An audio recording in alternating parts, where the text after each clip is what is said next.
Здравейте, колеги! Темата на днешната лекция е биомеханичен анализ на скоковете в фигурното парзалене. На снимката вляво виждате един от първите ми скокове. Главни технически компоненти на волните програми на фигуристите са сложни многооборотни скокове. Те отразяват в най-голяма степен атлетическите възможности на спортиста. Скачането през 19 век се е смятало за просто детинство и е било позволено само за да се избегне някаква пречка като клон или пукнатина. Едва в началото на 20 век, много преди създаването на организирани състезания по фигурно парзалене, са били измислени скокове с потенциална възможност за изпълнение в няколко оборота, които са били официално категоризирани.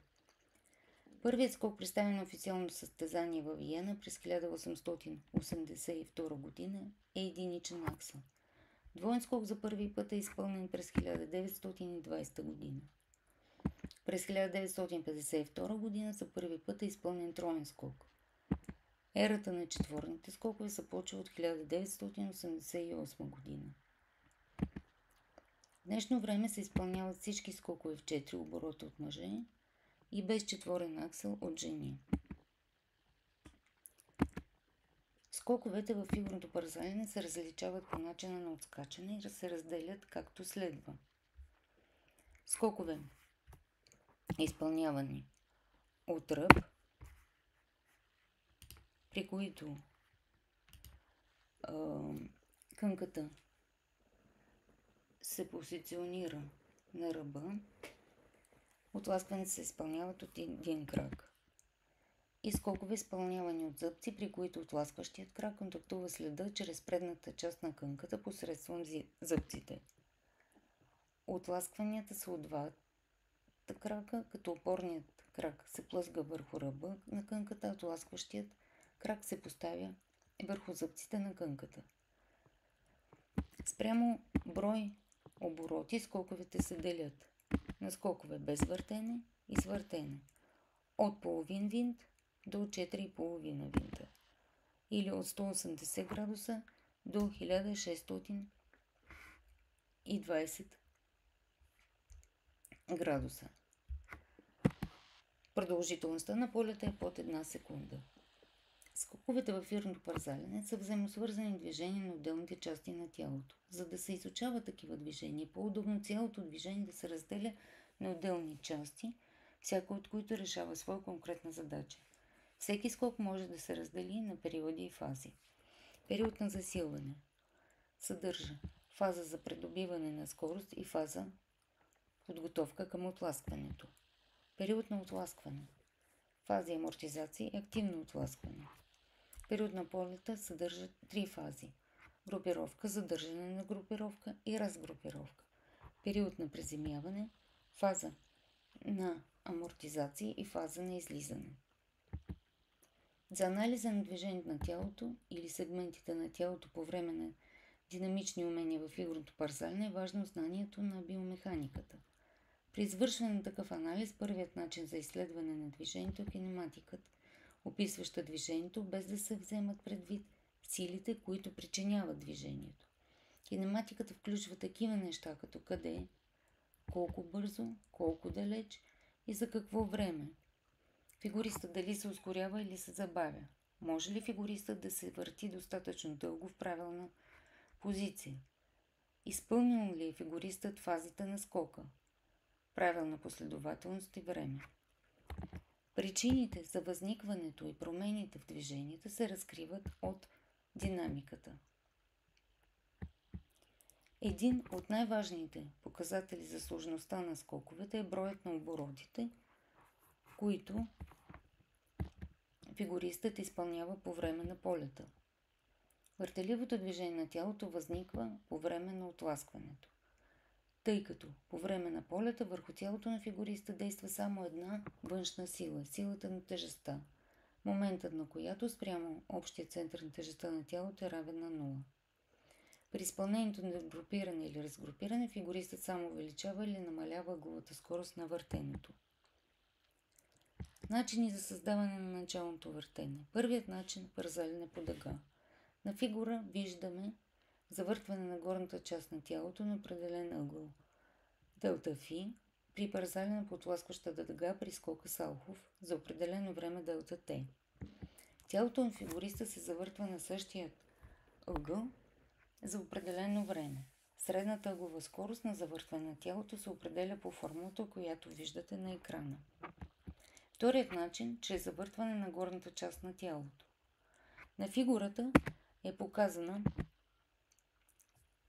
схема на отласкването, на която се вижда, че торсът, раменете и ръцете на фигуриста енергично се завъртат спрямо таза.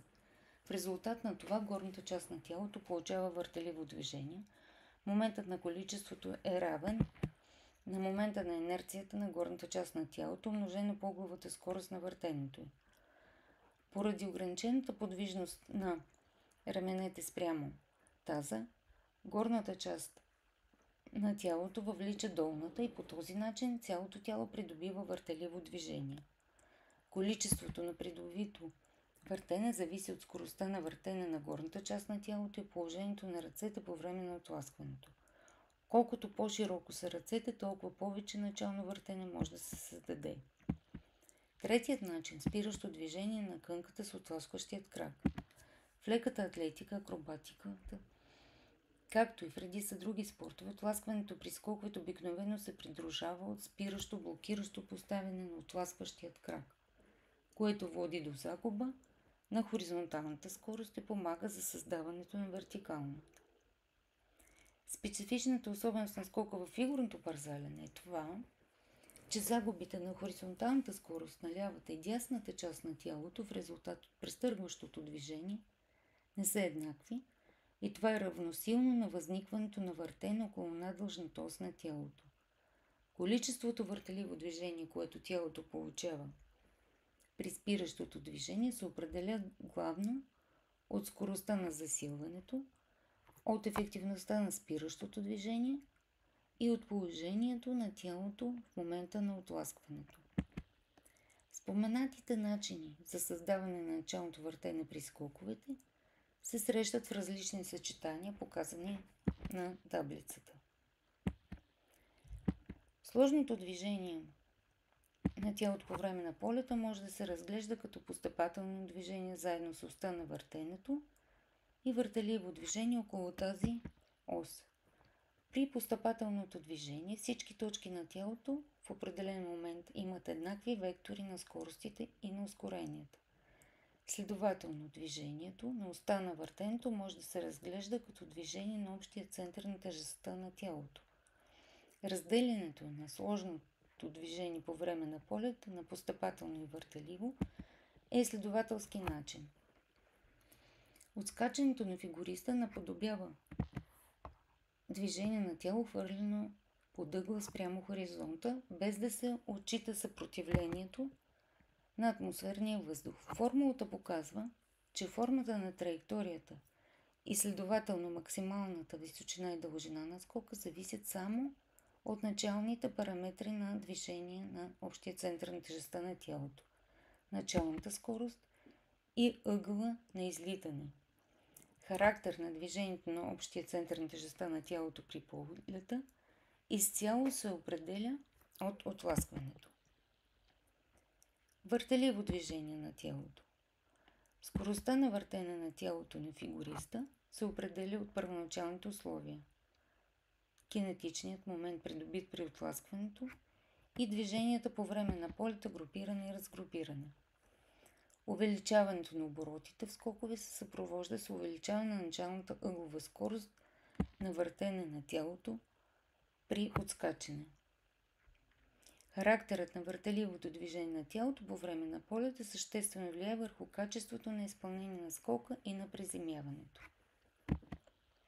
По време на приземяване фигуристът се плъзга по дъга.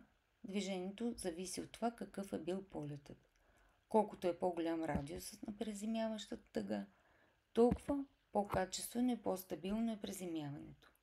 Следователно, за подобряване на качеството на приземяване е необходимо да се увеличава хоризонталната скорост на движение на тялото при полета и да се намалява остатъчната ъглова скорост на въртене. Тъй като по време на приземяване тялото на фигуриста се движи по дъга, се появява центробежна сила на инерцията, която се стреми да преобърне тялото на фигуриста в посока на изпъкналостта на дъгата на приземяването. За неутрализиране на тази сила, фигуристът трябва да постигне наклон на длъжната ос на тялото към центъра на дъгата и в предно-задно положение. На следващите таблици са представени любопитни данни за максималните стойности на ъгловите ускорения и скорости, които фигуристът развива при изпълнение на многооборотен скок в сравнение с технически обекти. Те потвърждават, че фигурното парзалене е изключително труден спорт, тъй като спортистът изпитва космически претоварвания при изпълнение на скоковете, при които въртенето е с огромна ъглова скорост и за кратки интервали от време. Накрая да видим какво правят иновационни технологии. My heart is pounding, setting it up right here. Oh my goodness! That was beautiful! Floated down! The room he had!